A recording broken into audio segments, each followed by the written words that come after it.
Yo, assalamualaikum warahmatullahi wabarakatuh. Kembali lagi ke podcast See You on Top. Alhamdulillah hari ini kita kedatangan tamu istimewa yaitu Fahri. Azam. Ya, ya, ya. Halo semuanya, semuanya banyak. Wah, thank you banget nih Fahri udah datang menyempatkan hadir di kantor kita. Masya Allah. Jadi ceritanya Fahri ini lagi berkunjung silaturahim ke Yes. kantor Misafir. Alhamdulillah. Memang hobi beliau ini silaturahim, nggak di Turki, nggak di Indonesia. Dia tuh suka banget kunjungin orang, gitu. Masya Ya Allah. karena waktu luangnya banyak, jadi kita cari aktivitas. Nah aktivitas yang banyak manfaatnya kan silaturahmi, Ustaz. Wih, Masya Allah. Jadi kita emang silaturahmi aja. Kadang nggak kenal juga jadi teman, Iya, kadang Masya Allah. jadi teman jadi tambah erat kayak gitu. Gokil prinsipnya, mantap. Jadi kita akan membahas nih tentang Fahri. Jadi Fahri ini teman kita dulu di Turki ya. Yes. Kita Kuliah- temenan ya? Temenan kita Temenan ya? ya, Oke, alhamdulillah. salaman dulu. Ya, jadi di Turki itu kita berangkat dulu waktu itu gua, Amar sama Fahad dan geng yang Bang lainnya. Faruk ya? Ya, Bang Faruk. Terus abis itu baru tahun depannya lu ya? Iya. Iya. Jadi gua masa tuh wasilah yang berangkatan kita tuh sama tuh foundationnya, Hayrat Foundation dulu. Iya. Jadi Asad dengan angkatannya tahun 2013. Terus gua sama berdua doang waktu itu, 2014 sama Ridwan waktu itu. Teman-teman, iya. Jadi ya secara organisasi yang memberangkatkan kita sama kayak gitu. Jadi termasuk yang abang-abangan 2014 ya? 2014. Iya, ya, itu awal. udah termasuk yang pelajar-pelajar Turki yang lama ya gitu Ya, ya. iya makanya kadang nggak kenal sama anak-anak di junior baru-baru karena ya. banyak banget sekarang. Dulu mah maksudnya kita masih nyapa-nyapa gitu. Karena kan satu Turki dulu cuma 700 orang. Iya. Sekarang 700 mungkin di Sakarya doang kali. Banyak banget. Makanya karena hebat sih, mantap. Jadi adik-adiknya nggak kenal tuh kan, mungkin dia nggak kenal adik-adiknya tapi adik-adiknya kenal sama Fahri lah gitu Iya, ya. biasanya gitu, Adik-adiknya tapi- banyak berarti. jadi nggak enak kadang Bang Fahri ya gitu. Oh iya. Fahri Hamzah? Kan politik bukan. Bukan, sorry. Ya, jadi Bang Fahri, gua panggil Bang Fahri aja ya. Iya Bang. Fahri ini kok jadi Fahri? Jadi Fahri sahabat gua ini dia kuliah di Adnan Menderes University, bener ya? Yes, jadi gua tuh datang 2014, terus S1 di Turki, sempat kerja juga Iya. di Turki, terus S2 juga di Turki. Tapi kalau S1 itu di Adnan Menderes University. Adnan Menderes University dengan jurusan apa itu waktu itu? Waktu itu hubungan internasional. Hubungan internasional. Ya, karena itu saya kesulitan bilang hai ke gebetan dulu, makanya saya belajar HI sih bisa hai. Tapi ternyata ya tetap aja sih sama, sama ternyata. Dan dapat jodoh juga di Turki karena Iya. belajar HI itu. Karena belajar hai gitu. Karena itu doang ya 3,5 tahun kuliah ya buat hai aja. Buat hai. Ya, oke. Jadi kita banyak pertanyaan nih tentang tadi pertama kali berangkat ke Turki 2014, terus juga kenapa bisa milih Adnan Menderes University dengan jurusan HI, itu mungkin kita bisa dengar dari Bang Fahri, kenapa nih? Ya, jadi singkatnya apa namanya? Karena perubahan peraturan sih. Maksudnya pas foundation kita yang ini apa yang ngasih beasiswa lah. Iya. Istilahnya ke kita itu pas tahun gua, kan pas tahun lu tuh kayak semuanya bisa dapat kan ya. Semua jurusan gitu bisa dapat. Nah, tapi pas tahun gua tuh ada perubahan. Kata mereka bisa ngasih tapi yang buat jurusan ilahiyat itu teologi Oke. sama history. Oh, Nah, akhirnya HI itu nggak masuk tuh ya? ya jurusan general lain nggak masuk. Oke.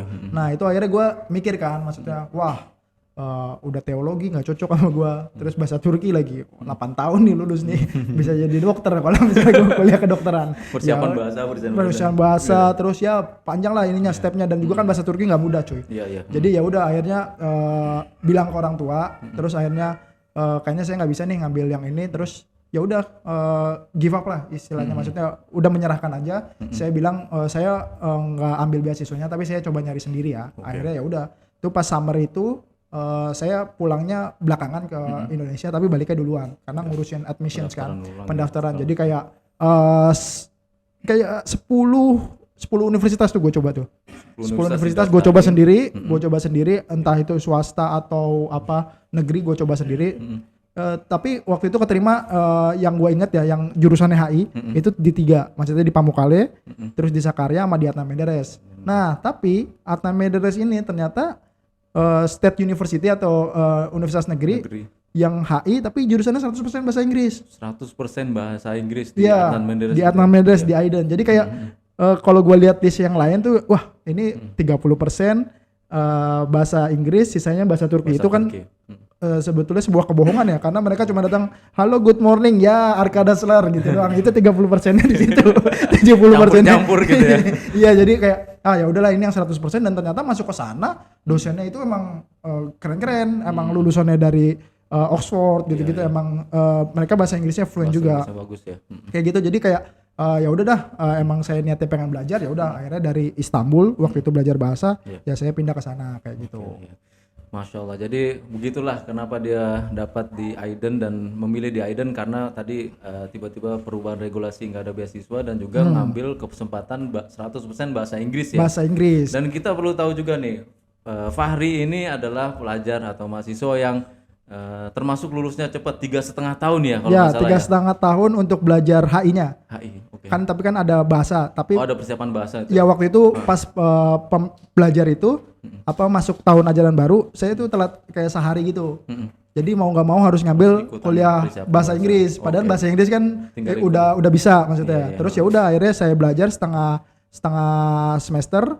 Terus belajarnya tuh harusnya saya lulusnya tuh kan kalau normalnya nggak lulus bareng teman-teman saya yang udah masuk kelas duluan. Iya. Tapi karena saya ngambil pelajaran dari atas ketika di semester ganjil saya ambil misalnya dari semester 3 ngambil yang semester 5 juga. Terus yang genap juga dari semester 2 ngambil semester 4. Dan itu jadi ya alhamdulillah jadi 3,5 tahun kalau misalnya regulernya ya normal ya. Wah, mantap. Jadi Ngejar. untuk ngejar lulus cepat, dia ngambil pelajaran-pelajaran yang di tahun depannya ya. Iya, tahun. Nggak hanya itu ya. Jadi Fahri ini, teman gue ini juga ikutan pertukaran pelajar ke Eropa. Itu bisa dong diceritain gimana caranya pertama kali bisa dapat beasiswa itu ya, beasiswa pertukaran pelajar ke Eropa. Ya jadi kayak tiap tahun tuh ada namanya beasiswa Erasmus. Oke, Erasmus. Erasmus itu fundingnya dari European Union, dari Eropa gitu. Oke. Jadi kayak emang pas tiap tahun tuh emang dibuka sebetulnya. Jadi teman-teman yang kuliah misalnya di Turki, chance-nya tuh lebih banyak Oke. untuk ini. Kesempatannya lebih gede Dan ya. juga maksudnya dengan teman-teman Turki yang lain, ya kita bisa lebih inilah, lebih pede lah kalau misalnya, karena emang pertama itu yang dinilai sama mereka tuh IPK pertama. IPK kalau misalnya udah ngelewatin 2, sekian bisa daftar. Iya. Nah setelah itu tahap selanjutnya lu mesti tes bahasa Inggris. Dan tes bahasa Inggris itu waktu itu gue rame-rame tuh. Rame-rame banyak. Setelah itu wawancara, habis wawancara ada hasil pemilihan universitas di mana. Nah, universitas itu tergantung universitas lu di Turki itu pernah MOU sama universitas mana di Uni Eropa. Jadi itu semakin banyak kampusnya, ya semakin bagus pilihannya. Oke. Jadi waktu itu gue milih di Polandia. Kayak Polandia gitu. ya waktu itu ya. Oke. Itu kalau boleh tahu berapa lama pertukaran pelajar di Polandia itu? Jadi sebetulnya banyak itu terserah masing-masing kampus. Oke. Dia pengen ngasih 1 semester atau 2 semester. Oke. Tapi kebetulan Adnan Menderes ini baik. Oke. Dia ngasih 2 semester full. 2 semester ya. 2 semester full. Jadi lama tuh di Polandia. Jadi lama di Polandia. Jadi Oke. tahun terakhir gua itu habisin di Polandia. Oke, tahun terakhir. Kelas Di di Turki. Itu Tapi ngabisin di Polandia. ngabisin di Polandia. Jadi emang buat belajar itu ya ibaratnya hari-hari akhir itu ya di Polandia itu. Polandia gitu Di ya. Polandia, tapi emang kita dapat uang saku dan misalnya waktu itu karena kan ada beberapa tingkatan ya negaranya. Misalnya lu di Italia, di Jerman itu dapatnya lebih banyak, tapi karena biaya hidup lebih tinggi. Nah, kenapa gue pilih Polandia dan teman-teman banyak yang pilih Polandia? Karena dia itu bukan Eurozone. Oke. Dia pakai zloty nama mata uangnya dan itu lebih murah. Dan biaya hidup lebih murah di sana atau? Iya, biaya hidup ya lebih murah, tapi kita dapatnya cuma 300 euro waktu itu. 300 euro. 300 euro per bulan itu. Per bulan. Wah, gokil. Dan you mesti manage sendiri. Maksudnya dari uang itu buat dormitory, buat jalan-jalan, buat have fun, buat macam-macam. Pokoknya 300 euro Tapi itu. semester udah dibayarin kan, udah Nggak ada bayar asrama, apa. segala macam. Asrama ngambil dari Asrama dulu gitu, itu. oke. Kita cari sendiri mau tinggal di mana dengan uang yang 300 euro itu ya kita bayarin ke asramanya.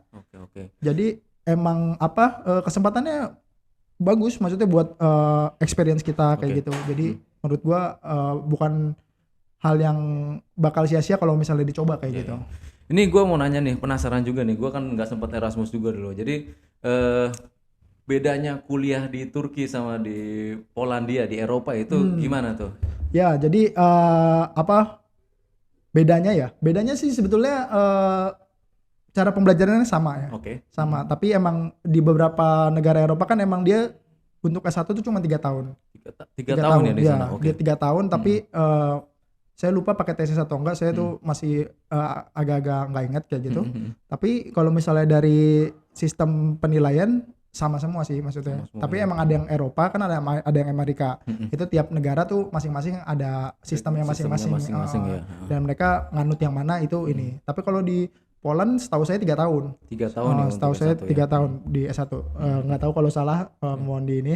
Tapi karena kita datangnya dari Turki dan banyak kan emang teman-temannya kan dari Erasmus juga waktu Dari itu Erasmus, pakai sistem Erasmus waktu itu dari Portugal ada teman saya, dari Spanyol pun ada, terus dari negara Bulgaria kalau nggak salah juga ada. Jadi emang ya banyak sih perbedaannya kayak gitu. Tapi karena mereka tahu nih maksudnya dosen-dosen di sana kita itu murid Erasmus, ya kadang mereka lebih ngasih apa namanya kayak kelonggaran gitu. Kelonggaran. Iya, karena biasanya anak Erasmus datang ke sana ya buat jalan-jalan, buat gitu. Jadi kayak absen ya boleh lah asal kita bisa negosiasi kayak gitu. Bu, saya mau jalan-jalan nih ke ini minggu ini. Kira-kira saya bisa ikut ujian yang itu. Tapi itu ya balik lagi ke mood guru dosennya kan kayak gitu.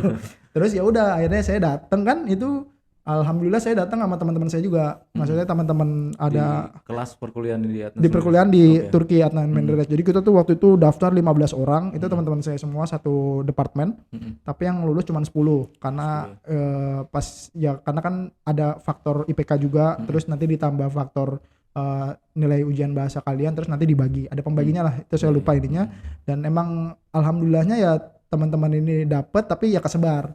Ada yang di Lituania, ada yang di Prancis, ada yang di Polandia, ada yang di Jerman, ada gitu. Tapi ya hikmahnya jadi kita misalnya jalan-jalan kemana bisa tinggal di sana, kayak gitu, bisa ketemu di sana. Jadi kayak ya ini sih jadi bisa nambah teman baru, tapi teman-teman tetap ikut sama kita kayak gitu. Oke, jadi pengalaman di Polandia itu experience-nya banyak. Yes, kalau Jadi- menurut gue tuh experience-nya yang paling penting. Oke. Jadi ngambil experience karena ada fasilitas, ada kesempatan gitu ketika kuliah di Turki karena universitas-universitas di Turki itu kan kerjasama dengan universitas di Yes, Eropa. mereka punya MOU itu. Ya, MOU dan kuotanya banyak di situ. Kuotanya banyak karena hampir tiap tahun ya tiap universitas tuh buka Buka ya. buat itu. Dan untuk pendaftarannya juga nggak susah ya untuk itu. Ya, sebetulnya Persyaratannya. ya persyaratannya nggak susah, cuman waktu itu alhamdulillah temen gue baik. Jadi waktu itu Amaduba, hai thank you Amaduba, dia jadi yang daftarin gue, dia dari Senegal. Didaftarin tuh loh ya. Ya waktu itu ya sempat dilema sih, maksudnya pengen Erasmus atau enggak, karena kan mikirnya Erasmus saya pengen lulus balik ke Indonesia atau pindah ke negara lain, tapi ternyata dia berhasil ngeyakinin saya dan dia baik banget, emang dia akhirnya ini apa namanya ngeproses admissions gua kayak gitu semuanya, kata dia udah kirim aja data lu, terus ya udah alhamdulillah kita dua-duanya keterima. Dua-duanya keterima. Jadi kalau misalnya salah satunya misalnya saya doang yang keterima, saya nggak enak malah nanti dia malah kesel sama saya kayak gitu kan. Tapi alhamdulillah gua bareng sama dia berdua, terus tapi sama teman-teman lain ya kita ngabisin tahun terakhir kita di sana kayak gitu. Jadi itu pengalaman Bang Fahri yang bisa kita ambil, kesempatan Erasmus itu gede banget. Erasmus kuotanya gede banget dan seleksinya termasuk mudah. Yes, kesempatannya dan besar. untuk ngambil pengalaman-pengalaman gitu ya, mumpung ada kesempatan Pergi pertukaran keluar. pelajar ke Eropa bisa diambil gitu ya, bisa diikutin pengalaman Bang Fahri. Ya itu maksudnya kayak apa, chance-nya kan di Indonesia setahu gua ada ya program Erasmus, tapi kuotanya sedikit kayak Kuotanya gitu. sedikit, Tapi ya. ketika kita di Turki dengan kuota yang banyak, saingan kita juga kan mereka bahasa Inggrisnya kurang ya. Ya, bahasa Ya Inggrisnya maksudnya kurang. so-so aja normal Iya, gitu. lebih Jadi bagus bahasa Inggrisnya orang Indonesia gitu. betul, Karena kita dari lebih sini. familiar Iya. dan kita bisa pede nih kalau misalnya ini. Nah, jadi tugas teman-teman ketika itu ya perbaiki aja itu IPK-nya. Nanti once itu dibuka kalian bisa daftar dan bersaing pas di ujian bahasa Inggris kayak gitu. Oke, thank you banget nih untuk pengalamannya dari mulai di Aiden terus juga Erasmus pertukaran pelajar ke Eropa. Dan Yes. terakhir nih kita pengen denger pesan nasihat dari Fahri Azam. Nasihat orang Iya, tua buat- banget ya. Ya, masukan atau enggak advice atau Waduh. segala macam dari Fahri yang udah bertahun-tahun di Turki dan masya Allah berprestasi ya sampai ke Ya negeri ampun, Eropa. kagak. Buat teman-teman yang mau kuliah di Turki atau sedang kuliah di Turki gitu. Ya jadi buat saya sih, buat gua teman-teman tuh harus menyelesaikan apa yang teman-teman udah pilih. Jadi kayak berkomitmen untuk diri sendiri, karena setiap pilihan pasti ada konsekuensinya kan. Jadi gimana teman-teman ketika udah memilih, oh saya pengen kuliah di Turki nih, udah bilang orang tua kayak gitu, dan mereka ngasih kepercayaan itu ke kita. Kalau misalnya kita sia-siakan kayak ya sayang banget kayak gitu. Tapi emang semua orang kan tahu kapasitasnya masing-masing gitu, dan nggak salah misalnya ada yang berhenti di tengah kayak gitu. Tapi ini sekedar pengingat aja kalau misalnya you mesti apa? Mesti selesaiin dah apa yang lu udah mulai kayak gitu. Jadi biar nggak ngecewain orang banyak juga, dan nggak ngebuang waktu lu juga sendiri kayak gitu. Oke, jadi thank you banget nih untuk sharing pengalamannya dan juga pesan Astaga. untuk Kok rame ya? mudah-mudahan Fahri dan keluarga sehat selalu, Amin. berkah, diberikan Gitu juga Bang kelancaran Asad, di Bang Uzi semua juga. urusannya. Oke, kita tutup sesi podcast Singotop. Mudah-mudahan sukses selalu buat Fahri. Keep Amin. in touch. Thank you banget bro. Sama-sama bro.